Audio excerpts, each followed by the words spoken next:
అక్రమంగా సిమ్ములు వాడేటువంటి అవకాశం ఉంది. మనం గతంలో వాడేసినటువంటి సిమ్ము మన పేరు మీదనే ఉందేమో బహుశా.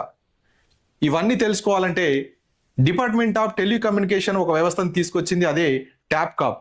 గూగుల్ని ఓపెన్ చేయండి, TAFCOP, ట్యాప్కాప్ అనేటువంటిది ఇక్కడ మనం క్లిక్ చేయాల్సి ఉంటుంది. మొబైల్ నెంబర్ ఎంటర్ చేసిన తర్వాత క్యాప్చా ఎంటర్ చేయాల్సి ఉంటుంది.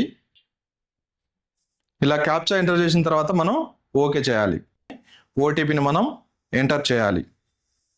ఇలా ఎంటర్ చేసిన తర్వాత లాగిన్ కొట్టండి. లాగిన్ కొట్టిన తర్వాత మనకు ఇలా కనిపిస్తుంది, మన పేరు మీద ఉన్నటువంటి మొబైల్ నెంబర్లు ఎన్ని ఉన్నాయో ఇక్కడ కనిపిస్తుంది. ఒకవేళ మీ నెంబర్ కాకుండా ఇంకా వేరే నెంబర్లు ఉంటే దాన్ని మీరు నాట్ మై నంబర్ అనే దాని మీద క్లిక్ చేసి మీరు రిపోర్ట్ చేయాల్సి ఉంటుందండి. ఈ వీడియో నచ్చినట్లయితే మరింత మందికి షేర్ చేయండి. సైబర్ క్రైమ్ వారియర్స్గా ప్రతి ఒక్కరు కూడా బాధ్యతగా ఉండండి.